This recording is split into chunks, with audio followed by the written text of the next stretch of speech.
What's going on, guys? Welcome back to another episode of Fantasy Football Focus 1 with your host, Diamond Dan.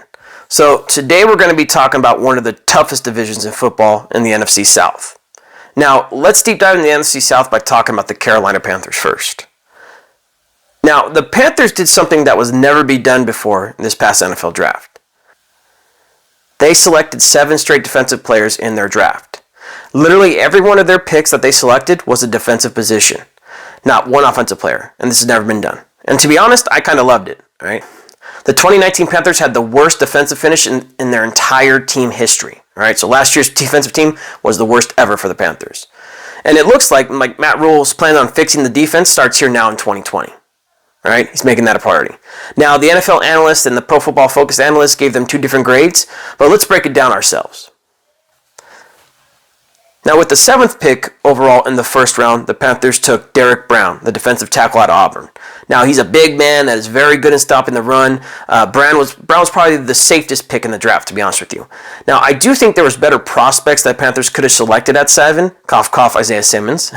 But they went with the safest pick. All right, and I get it. And they're not wrong for it because, again, Derrick Brown could be an elite D tackle day one. Right? He just has to stay motivated and stay focused and realize that his skill set isn't going to do it for him here in the NFL. All right, it's going to take him day in and day out motivated. Then in round 2, the Panthers kept it going by selecting Penn State DN Yetur Gross-Matos. Now, some people had Matos as their number 1 edge rusher in the draft, not named Chase Young. Right? Big DN, Matos is 6'6", 270 pounds, and athletic. Now, Matos needs to get a little bit stronger at setting the edge in the run game, and he needs to fill out a little bit more as well. He also needs to be quicker with his hands and more violent as a pro, but I like Chason, who the Jaguars took in the first round. Matos can be something very truly special, all right? And unlike Chason, Matos was productive in his 2 years as a starter at Penn State, all right? Matos posted 17.5 sacks and 35 tackles for losses, where Chason only had 6 sacks. All right, so it's night and day difference. Now, for me, I'm always going to take the guy who actually had production in college against the guy who I think can have production in the NFL. All right, so overall, good pick, Panthers. Then at the end of round 2, the Panthers got a draft steal in safety Jeremy Chinn. Now, Chinn is a very special talent. All right, he's 6'4", 230-pound safety who runs a 4.45 in the 40. All right, he's literally the spitting image of Isaiah Simmons, in my opinion. Okay, at least skill set wise. He has the size, speed, and athleticism to play safety. He can play nickel. He can play corner, linebacker, you name it, all right? Chinn is a physical tackler who can match up with tight ends on the one-on-ones. He can cover the shiftiest, fastest receivers on the field. Just look for him to help transform that Panthers defense here in 2020. Now, with pick 113 in round 4, the Panthers took cornerback Troy Bright out of Notre Dame. Go Irish. He's fast and a shifty corner who's going to have a role right away. Then in the 5th round, the Panthers selected Kenny Robinson, a 6'2", athletic big safety who can play right next to Jeremy Chinn. He gets beat sometime in man coverage, but he's a violent striker. And, he makes the receiver pay when they catch the ball when they come over the middle. Both Pride and Robinson were great value picks here in the 5th round. So that was awesome value picks. So to sum up the Panthers draft, I graded them overall as a strong B+. All right. Now, the reason they didn't get an A from me is because, yes, they're trying to rebuild the defense with a lot of draft picks, and they got some great value picks, but I still think it'll still take those picks that they selected a while from going from prospect to starter, okay, and then for them to have an effective role with the team.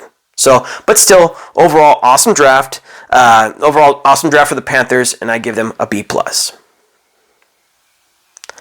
Now, let's talk about the Tampa Bay Buccaneers. Now, a team that I'm already rooting for since they took Tom Terrific as their quarterback. He's going to help transform that team, the GOAT. With pick 13 in the first round, the Buccaneers probably got one of the best draft steals next to the Cowboys, all right? And with that pick, the Bucs selected Tristan Wirfs out of Iowa, the offensive tackle. Now, with Wirfs, they're immediately getting a Pro Bowl type of talent. And if the Bucs decide to move Wirfs to guard, I do believe he'll be a Pro Bowler day one, all right? If the Bucs kick him inside, he's a Pro Bowler day one. And if you look at the time when Brady's at his best, all right, over the years, it's when he could step up into the pocket and deliver his throws, all right? Not when the edge rushers, it's not his offensive tackles, it's whether his guards and center will hold that pocket so his guys don't have the pressure. Brady drops back and always steps up, delivers. So, and with Wirfs at guard, no one will be touching Tom anytime soon, all right? That guy is a monster. He can clean 450 for a set of 5. So this was an absolute draft steal at pick 13. Love the pick. Then to help shore up an already strong defense, which is on the verge of last year being a top 10 defense, the Bucs selected safety Antoine Winfield out of Minnesota. Now, some pro scouts had Winfield rated as the second best overall safety in this draft, right? Some pro scouts thought that the draft process that he compared really closely, Winfield compared really closely to Tyrann Mathieu. And now, if you watch Winfield's tape, he plays and looks exactly like Mathieu, in my opinion. So I agree with the opinion. But except he's faster than Mathieu, okay? He ran a 4.45 at the 40. So this was an overall awesome draft pick. Now, the Bucs came into this draft needing an RB, all right? I thought Ronald Jones would have been a better pro than he's been so far, but he can't even hold on to a starting job, right? He's lost his starting job to Peyton Barber last year, who's a backup running back. And even though I'm a big fan of Zach Moss, and I was hoping the Bucs would take Zach Moss with this pick, but I really like Keyshawn Vaughn, the running back that they selected out of Vanderbilt.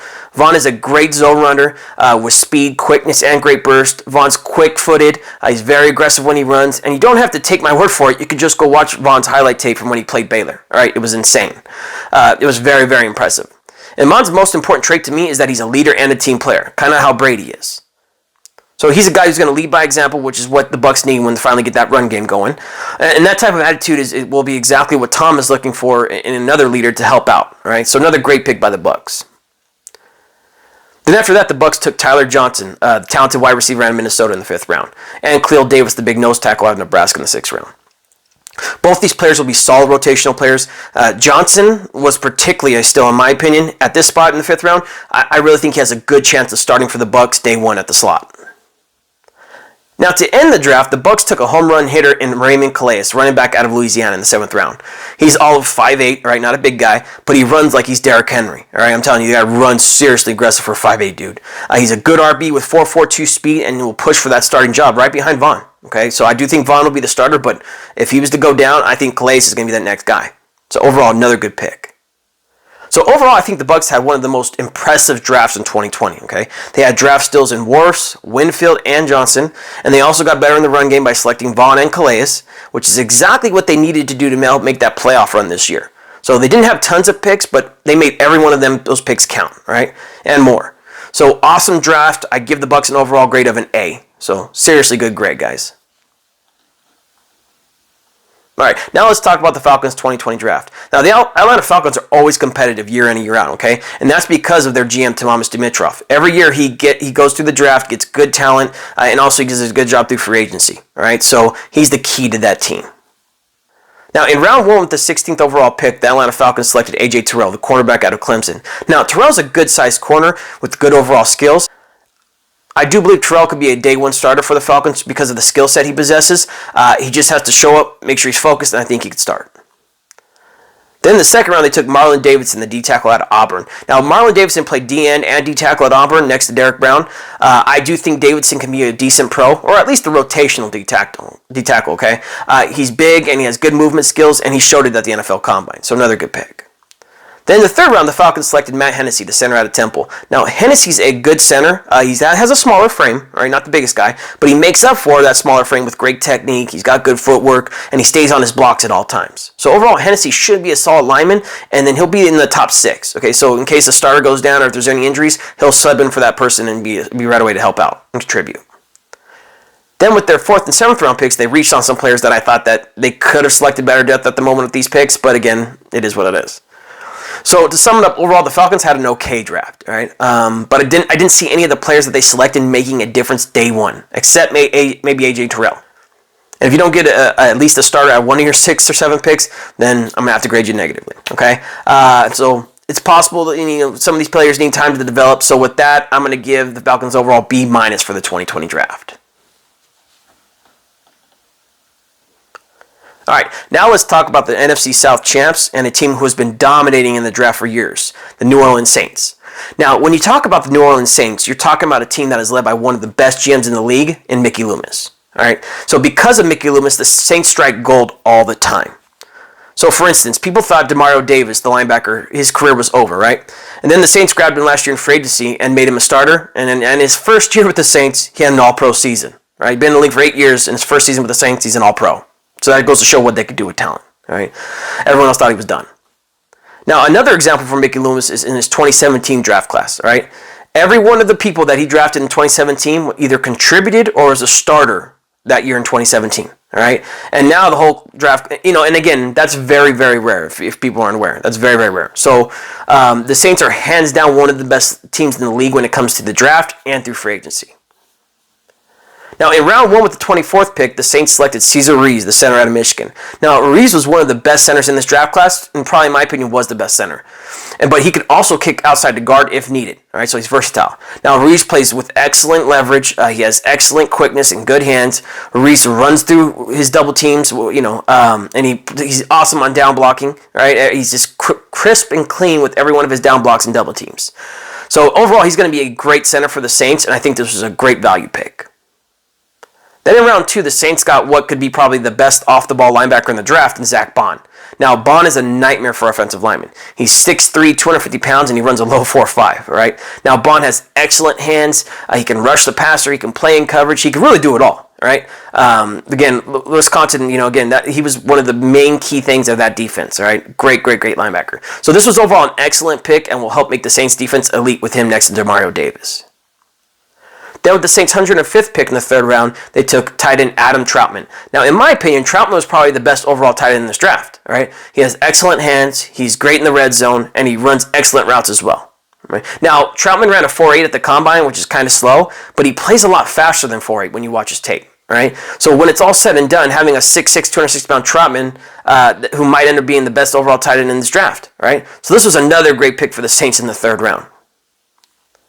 Now, to review the Saints' overall draft, you have to remember that they traded a few of their picks to trade up and select Zach Bond in the 2nd and then Adam Trautman in the 3rd. Now, some pro analysts hold that against the Saints, but I don't. So, yes, they can't get an A+ because they lost some picks that they could have had. But by drafting Ruiz, Bond, and Trautman, they selected 3 prospects who should instantly become starters or at least have a serious rotational contributing to the team day 1. Right? So because of that, I got to give the Saints an overall B+ for their 2020 draft. Overall, another good draft. All right, guys. So that's it for this episode of Fantasy Football Focus. Thanks for tuning in.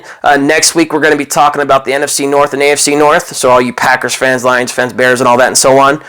So we'll be breaking that down next week. Thanks for tuning in. If you haven't subscribed, hit the subscribe button. Also, hit the like button if you like the video. And if you got any comments you want to contribute, shoot them in the below. All right, guys. Thanks for tuning in. Talk to you on the next one. Peace.